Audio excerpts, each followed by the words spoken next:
Olá, seja bem-vindo a mais uma aula do curso de Java da Universidade XTI.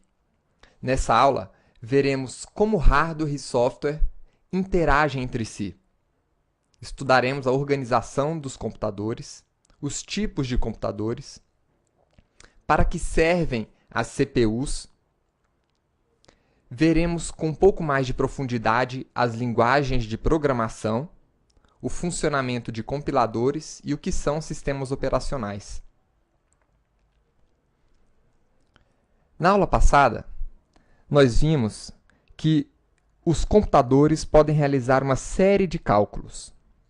Supercomputadores já realizam milhares de quatrilhões de instruções por segundo. Nessa foto, estamos vendo um exemplo de supercomputador.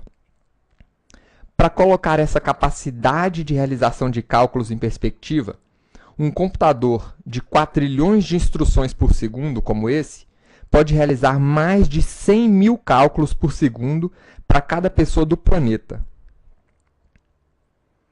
Na aula passada, nós vimos que a parte física que nós utilizamos, ou seja, o nosso computador, o nosso teclado, o monitor, é chamado de hardware. E os programas que controlam esse hardware, programas esses que podem ser feitos utilizando a linguagem Java, são chamados de software. Mas como está organizado essa estrutura de hardware? Todo hardware tem algumas unidades independente do tipo de hardware, né? Sempre que nós tivermos um computador, ele vai ter algumas unidades de entrada, unidades de saída, unidades de processamento, de memória e de armazenamento. E para que serve cada uma dessas unidades? A unidade de entrada é por onde nós obtemos informações. São exemplos de unidades de entrada: um teclado, um mouse, um scanner para você digitalizar alguns documentos, uma leitora de código de barras. Todos os dispositivos que permitem a você capturar informações do meio externo e levar isso para dentro do computador é considerado uma unidade de entrada. As unidades de saída pegam as informações que o computador processou e coloca em várias saídas, ou seja, você pode pegar uma informação de um texto que foi digitado dentro do computador e exibir isso na tela. Então, a tela é uma unidade de saída. Você pode pegar esse mesmo texto e imprimir ele em papel. Então, as impressoras são unidades de saída. Ou pode ainda reproduzir informações de áudio, por exemplo, em uma caixinha de som. As unidades de processamento, elas, na verdade, é onde acontece a realização dos cálculos, onde você pode efetuar cálculos de adição, de subtração, multiplicação. É onde você coordena e supervisiona a operação das outras unidades. Então, essa unidade de processamento é conhecida como coração, como o cérebro do computador.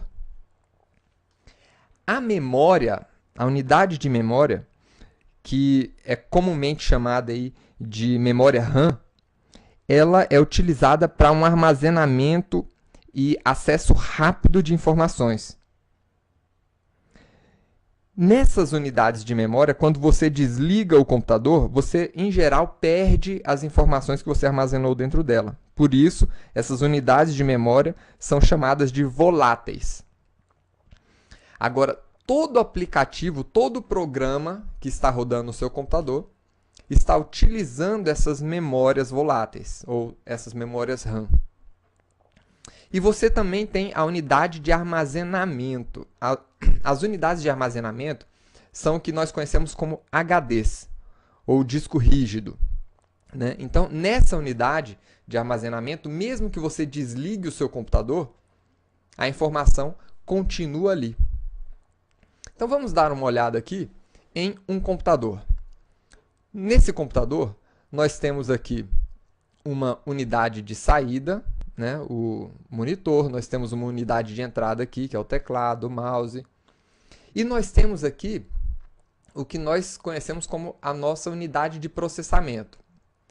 A nossa unidade de processamento, eu vou dividir ela aqui em duas partes, né? Uma primeira parte, que é essa placa grande verde aqui, é conhecida como a placa-mãe, né? Ou o coração do computador. É nela que nós conectamos todos os outros dispositivos do computador. E na placa-mãe, nós temos aqui o cérebro do computador, que é o nosso CPU. Tem muita gente que acha que o CPU é a caixa onde colocamos todos esses dispositivos. Mas a CPU, ela é a unidade de processamento do computador. CPU, na verdade, vem do inglês e significa Central Processing Unit. Ainda que nessa estrutura do computador, nós temos uma fonte de energia, nós temos a memória, né, a nossa unidade de memória, então essas plaquinhas aqui são as nossas memórias RAM, e nós temos aqui também o nosso HD, que é a nossa unidade de armazenamento. Essa imagem apresenta para a gente um modelo de processador, um modelo de CPU. Então, nós temos vários modelos de processadores. Daqui a pouco veremos um pouco mais aprofundadamente. Temos aqui um exemplo de memória RAM, né, que é a nossa unidade de memória. Lembrando que nós sempre vamos utilizar a memória para executar programas. Nós temos aqui um exemplo de placa-mãe. Então, aqui nessa área aqui é onde nós colocaríamos o nosso processador, a nossa CPU. E a placa-mãe, como vocês podem ver, né, ela tem uma série de entradas para a gente poder plugar outros dispositivos. Nós temos aqui um exemplo de HD, né, ou Hard Disk, que é a nossa unidade de armazenamento. E será que todos os computadores têm essa estrutura, têm todas essas unidades? Nós temos aqui uma imagem de um notebook. Será que o notebook tem todas essas unidades dentro dele também? Sim. Se nós abrirmos esse notebook, nós veremos que, além das unidades de saída, aqui como o display, o teclado, que são unidades mais fáceis de serem identificadas, nós temos também aqui, ó, a nossa placa-mãe, né? Nós temos o nosso processador aqui, nós temos algumas memórias, né? Então, esse computador também dispõe de todas aquelas unidades de entrada, de saída, de processamento, de memória e de armazenamento. E em um BlackBerry, ou um celular, um dispositivo menor? Também, se nós abrirmos esse BlackBerry, nós vamos ver que ele tem o dispositivo, aqui a unidade de saída, né? A unidade de entrada, o tecladinho dele aqui. Nós temos aqui a nossa placa-mãe também, né? Nós temos bateria. Então, você vai identificar aqui que também nesses dispositivos menores nós vamos encontrar a unidade de entrada, a unidade de saída, de processamento, de memória e de armazenamento. Agora, e em um iPad, um tablet, nós vamos encontrar a mesma estrutura. Aqui está novamente a placa-mãe, né? Nós temos dentro dessa placa-mãe aqui o nosso processador e todos os outros dispositivos ali, todas as unidades de um computador. Agora a pergunta que vem é: você vai me dizer, Ricardo, que dentro de um cartão de crédito eu tenho todas aquelas unidades? Afinal, um cartão de crédito, um smart card, também é um computador. E sim, dentro desse chip aqui, nós temos todas aquelas unidades que encontramos em um computador maior. Se nós abrirmos esse chip, logo abaixo dele, vocês vão encontrar uma estrutura parecida com essa. Nessa parte aqui central é onde vocês vão encontrar o chip, o processador, a placa-mãe desse microcomputador. E dentro desse chip, vocês vão encontrar também unidades de entrada, unidade de saída. Nesse caso aqui, vale a pena até a gente explicar um pouco mais. Esses smart cards, eles têm cerca de 8 KB de memória RAM. Eles têm mais 256 KB de memória programável, que seria aquela espécie de HD, só que funcionando com uma outra estrutura, claro. Né? É uma memória que a gente chama de ROM. E ele ainda tem um microprocessador de 16 bits. A unidade de entrada e a unidade de saída, na verdade, acontecem através de uma interface serial. E esse chip, esse microcomputador, ele recebe energia do leitor do cartão. Então, vendo esse microcomputador de uma outra perspectiva, nós teríamos aqui uma série de camadas. Você poderia ver que essa área de contato, né, sendo ligada aqui diretamente no chip, né? Então, sim, o chip também é um computador com todas aquelas unidades. Agora, o que são, na verdade, essas CPUs? Né?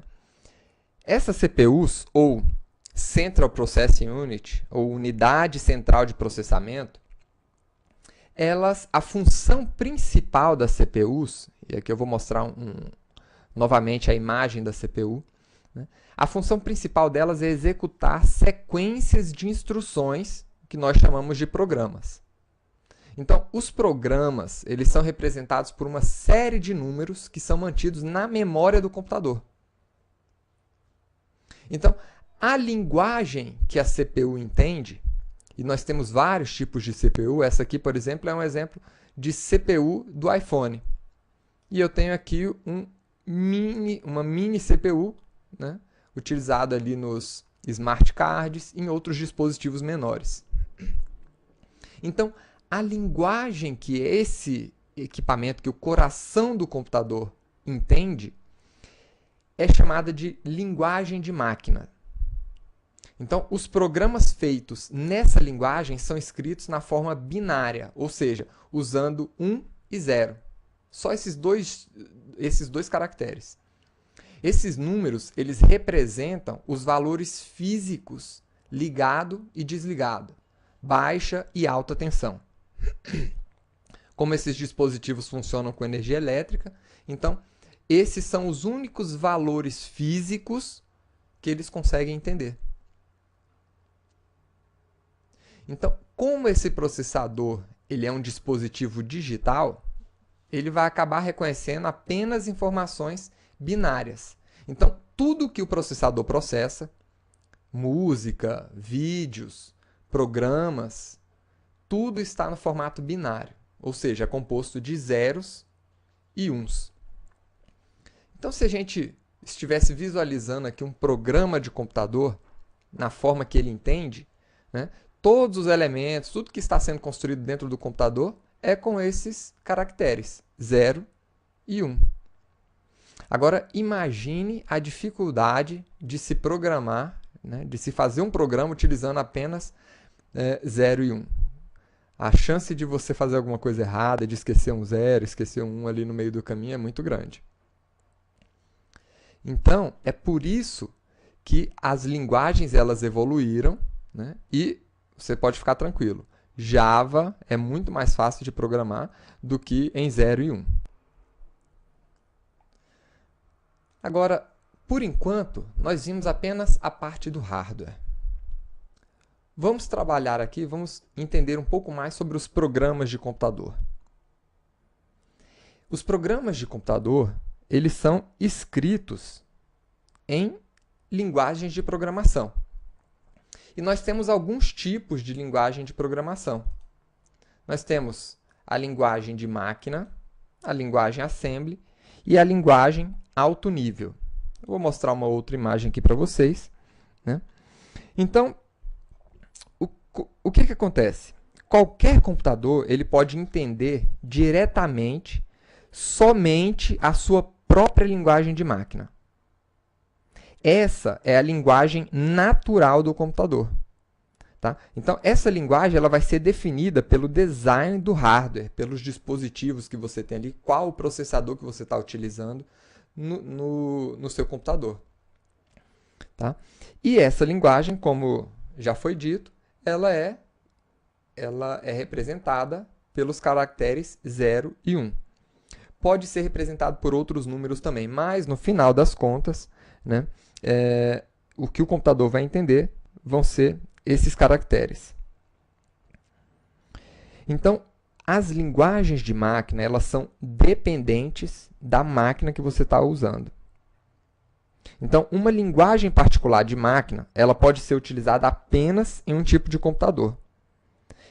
E como vocês podem ver, programar nesse tipo de linguagem é muito complicado para os seres humanos, pelo menos para os meros mortais.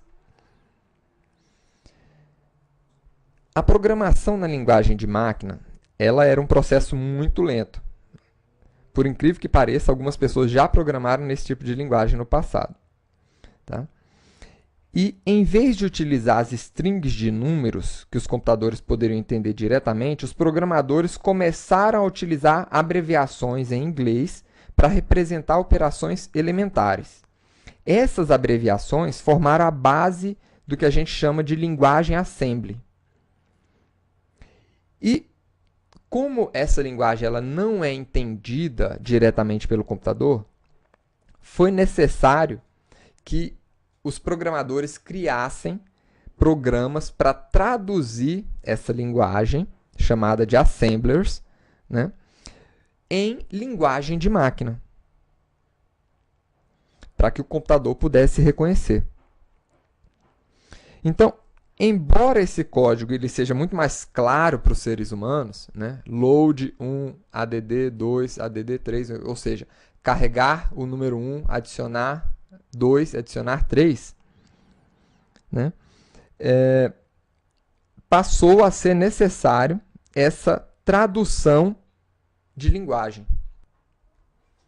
E para acelerar o processo de desenvolvimento, processo de programação, foram desenvolvidas outras linguagens chamadas linguagens de alto nível, em que as instruções elas poderiam ser escritas para realizar tarefas simples, né, na forma que a gente entende, ou seja, 1 mais 2 mais 3.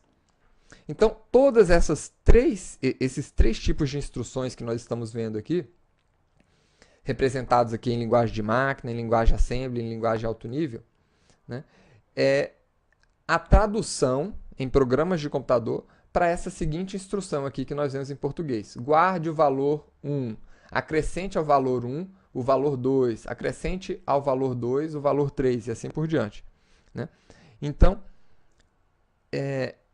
nas linguagens de alto nível, como é a linguagem Java, essa instrução seria o suficiente para efetuar essa operação que se quer aqui.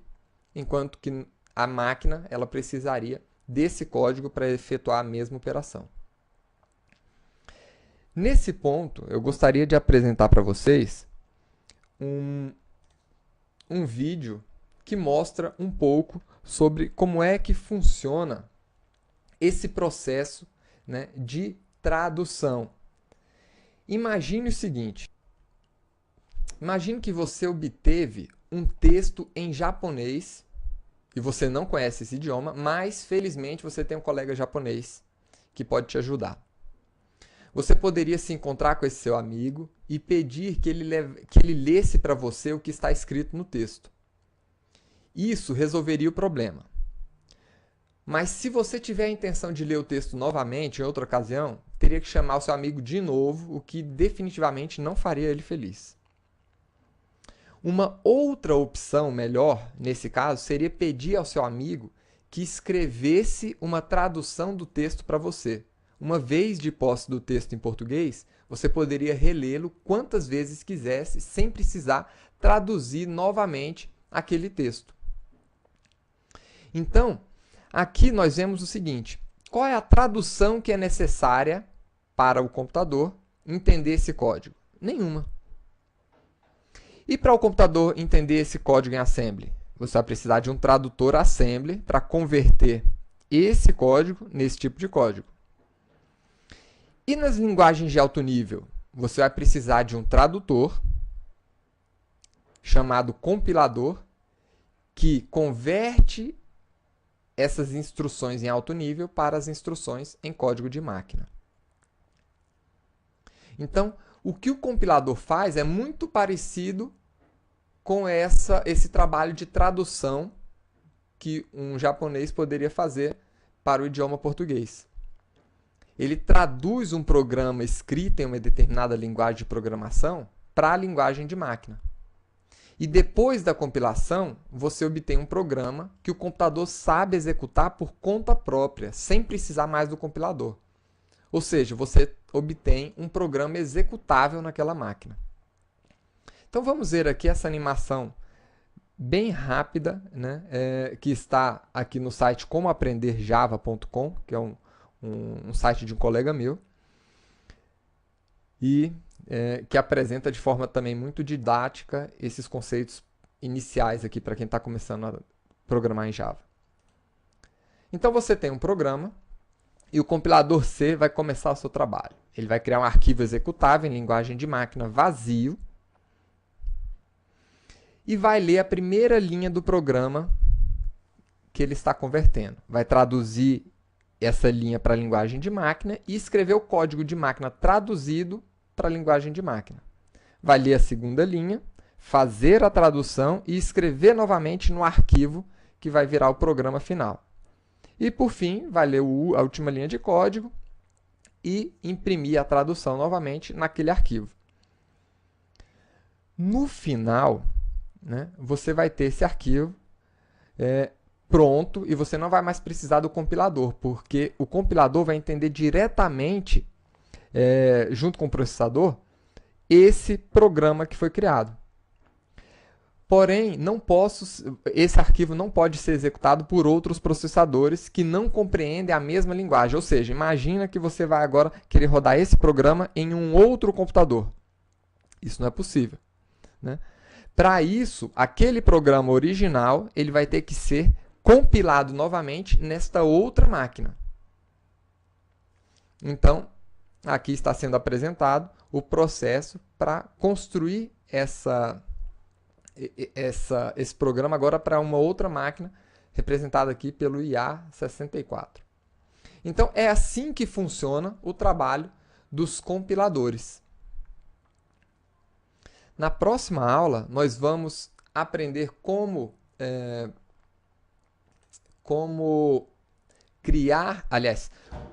instalar o compilador Java e como rodar e como instalar também o aplicativo usado para rodar os programas em Java na sua máquina.